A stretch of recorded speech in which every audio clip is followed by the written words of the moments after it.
Hi అండి, welcome to Missamma చెప్పే కథలు. కథ పేరు పంచాంగ శాస్త్రి. ఈ కథ చందమామలో వచ్చిందండి. డిసెంబర్ నెల 1948 సంవత్సరంలో వచ్చింది. ఇంకా కథలోకి వెళ్ళిపోదాము. అనగనగా ఒక అడవి. ఆ అడవిలో 7 దొంగలు ఉండేవారు. ఓ రోజున వాళ్ళు దొంగతనానికని బయలుదేరుతుండగా పంచాంగ శాస్త్రి ఎదురుపడ్డాడు. నున్నటి బోడిగుండు, గుండు మీద వంకాయ ముచ్చికంత పిలక, ఒంటి నిండా విభూది రేఖలు, చంకన విసునకర్ర, చేతిలో పంచాంగం. ఇది శాస్త్రులు గారి వేషం. శాస్త్రి వేషం చూసి దొంగలు నవ్వుకున్నారు. వాళ్ళని యగాదిగా చూసి వాళ్ళు ఫలానా వారు కదా అని శాస్త్రి తెలుసుకున్నాడు. ఆయన ఇప్పుడు దొంగల చేతుల్లో చిక్కుకున్నాడు. వాళ్ళు పిలక ఓడగొట్టి చేతిలో చెంబు, భుజం మీద అంగవస్త్రం లాక్కున్నా తను చేసేది ఏమీ లేదు. ఇటువంటి సమయంలో శాస్త్రికి మంచి ఉపాయం తట్టింది. దొంగలను దగ్గరికి పిలిచి, ఓయ్ అబ్బాయిలు, ఇలా వేళాపాలా లేకుండా మీ ఇష్టం వచ్చినప్పుడల్లా దొంగతనానికి బయలుదేరితే లాభం లేదు. నేను పంచాంగం చూసి మంచి ముహూర్తం పెడుతూ ఉంటాను. నేను చెప్పినట్టుగా చేశారంటే మీరు పట్టుపడరు. పైగా కోరినంత ధనం కూడా దొరుకుతుంది. మీరు హాయిగా కాలక్షేపం చేయొచ్చు అని వాళ్ళకి సలహా ఇచ్చాడు. ఆ మాటలు వినంగానే వాళ్ళకి ఒళ్ళు పరవశమైపోయింది. అంతకంటేనా బాబయ్య, మీరు చెప్పినట్టే నడుచుకుంటాం. తప్పకుండా పంచాంగం చూసి లగ్గం పెట్టండి అన్నారు అందరూ.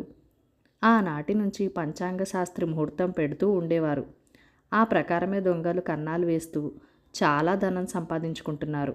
వాళ్ళు తమకు దొరికిన ధనంలోంచి పంచాంగం శాస్త్రికి 10 వరాలు గురుకట్నం ఇస్తుండటం కూడా మామూలైపోయింది. కట్నం ఇవ్వటం కాకుండా దొంగలు ఆయన్ని ఎక్కువగా గౌరవిస్తున్నారు. కొన్నాళ్లకు ఆయనకి దుర్బుద్ధి పుట్టింది. మనం వాళ్ళిచ్చే కట్నం ఏములకొస్తుంది? ఇంతకంటే మనం వాళ్లతో చేరిపోయి వాటా పుచ్చుకున్నట్లయితే ఎక్కువ వస్తుంది కదా. కొద్ది రోజుల్లో సంపాదనతో చక్కగా కొడుకు పెళ్లి చేసేసుకోవచ్చు అని అనుకున్నాడు పంచాంగ శాస్త్రి. ఆ ఉద్దేశం దొంగలకి చెప్పి, నేను మీతో వస్తాను, నన్ను కలుపుకొని వాటా ఇవ్వండి అని కోరాడు.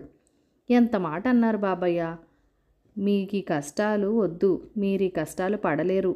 కావాలంటే ఒక 1000 వరహాలు తెచ్చి ఇచ్చుకుంటాము. అబ్బాయి గారికి వైభవంగా పెళ్లి జరిపించండి అని దొంగలు చెప్పారు. వెంటనే శాస్త్రి పంచాంగం చూసి చిరునవ్వుతో, రేపు ఏకాదశి తిథి బాగా ఉంది. ఈ తడవ ఉత్తర దిశకి వెళ్తే మంచి లాభం కలుగుతుంది. తప్పకుండా బయలుదేరండి, నేను మీతో వస్తానన్నాడు వాళ్లతో. మీకెందుకు వచ్చిన పాటలు బాబు, మీరు రావద్దు. మీకు కావలసిన ధనం యావత్తు చేతులు పట్టుకు వచ్చి మీ పాదాల ముందు పెడతాము అని అనేక విధాలా బతిమలాడారు దొంగలు. ఆ మాటలు మాత్రం వినక శాస్త్రులు కూడా వాళ్ళ వెంట ప్రయాణమయ్యాడు. సరే అనుకున్న ప్రకారం మర్నాడు రాత్రి వెన్నెల్లో శాస్త్రితో సహా 8 మంది ఉత్తర దిక్కుకి బయలుదేరారు. ఒక ఊరు చేరుకుని ఆ గ్రామంలో ధనవంతుడై ఉన్నట్టి రంగయ్య ఇంట చొరబడ్డారు. ఆ వేళ ఏకాదశి. రంగయ్య గారింట్లో అందరూ ఉపవాసం ఉన్నారు. మర్నాడు ద్వాదశి పారాయణ. తెల్లవారుజామునే వంటలు చేయటానికని కూరలు అవి తరిగి పప్పులు ఉప్పులు సిద్ధం చేసుకుని వండుకున్నారు. దొంగలు ఇల్లంతా గాలించి 10,000 విలువ చేసే సమస్త సామాన్లు బోలెడంత రొక్కం లంకించుకున్నారు. ఇంకా ఏమో దొరుకుతాయేమో అని వంటింటి వద్దకు వచ్చారు. తీరా చూస్తే వంటింట్లో మన పంచాంగ శాస్త్రి మరికట్టుకుని వంట చేస్తున్నాడు. వాళ్ళని చూడగానే మడి తగలబడిపోతుంది. లోపలికి రావద్రా అని సంజ్ఞ చేశాడు. అయ్య బాబోయ్, మనం ఇంకిక్కడ ఉండకూడదు, చాలా ప్రమాదం, పోదాం రావయ్యా అని దొంగలు బతిమలారారు. అదేమిట్లా తొందరపడతారు, చీకట్లో వంటైపోతుంది, భోంచేసి పోదాం ఉండండి అంటూ మన శాస్త్రి విస్తరాకులు వెతకబోయినాడు. సావిట్లోకి పోయేసరికి దేవుడి మందిరం కనబడింది.